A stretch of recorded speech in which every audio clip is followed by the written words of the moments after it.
An individual cannot be held for more than a short period of time without being formally charged with a crime. Our case study, Mr. Idowu was detained for about 5 to 6 days before he was let go. So is 5 days just enough time for a charge to be framed and a person taken to court, or less than that? My guest on the program today, a legal practitioner, Mr. Alan Sagbaka, on the first half of the interview talks more about this. The rights which every person enjoys in Nigeria, or enjoined to enjoy in Nigeria, is provided under Chapter 4 of the Constitution of Federal Republic of Nigeria, 1999, as amended, precisely Section 35, Sub 234, categorically states the rights available to any suspect or an accused person upon arrest prior to arraignment.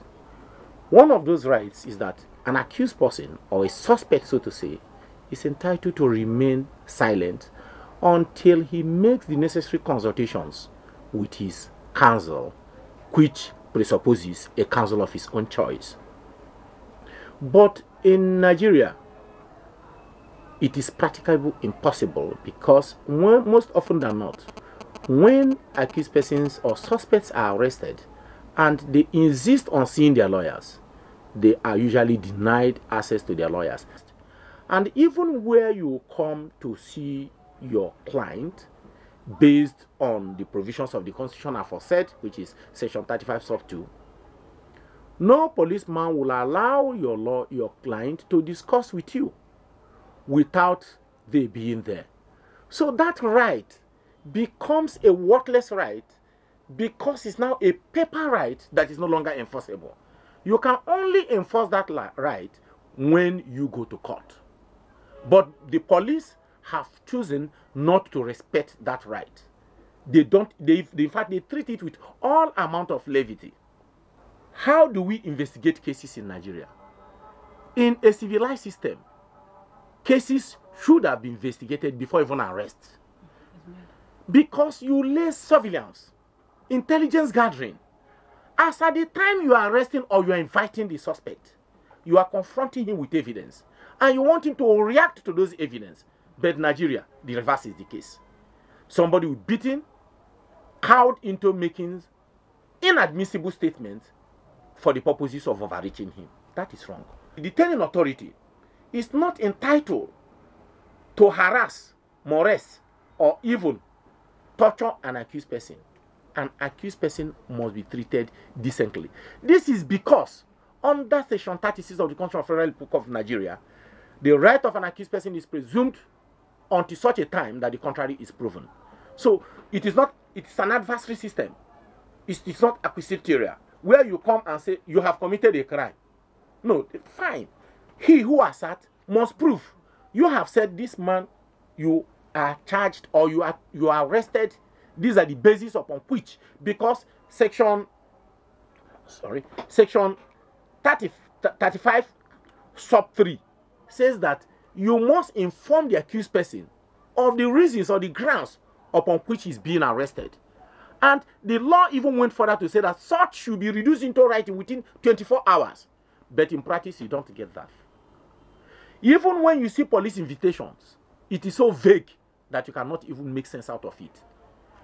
Johnson is hereby invited to meet Corporal so and so time for a case reported against you. The particulars will never be stated. Now, you said something about the right to remain silent. Are they saying that you must not say anything between the time of arrest till you get a lawyer? The information is in line with the judge's rule. The person who is being arrested will know whether or not to make a consultation with his lawyer or her lawyer, as the case may be, before making a statement. So the information there is not that you are not to make statement. You are not obliged. You are not compelled. It's not compulsory. But if you choose to make, well, we will reduce it and it will be used against you. But if you want to make consultation, you are obliged to do so. That is the purport of that provision. There's a right to a trial provided for under the Constitution. How many days is someone supposed to be in detention before taken to court? the law, section 35 of the Constitution of the Federal Republic of Nigeria, precisely prescribes a reasonable time. And it went further to define what a reasonable time is, to wit, 24 hours within a place where they have a court, within 40 kilometers radius within the place the person is arrested. And now, in absence of that, within 2 days, which is 48 hours, save and except there is a court order or there is a known inhibiting order, which the court will interpret to whether or not it is a reasonable time. But the question here is that the man, the chief security officer of the ex-president, was arrested and he was detained beyond 48 hours. And there are courts, Federal High Court, State High Courts, and Magistrate Courts in Abuja.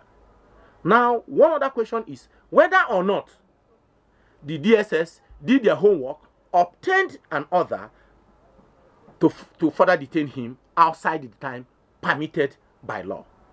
But if, however, he was detained outside the time permitted by law, it is for him to go to court and challenge that detention. And at that point, having shown that he has been detained beyond the time envisaged under the Constitution of the Federal Republic of Nigeria, the onus revolve on the detaining authority to show cause why damages or what should not be given against them.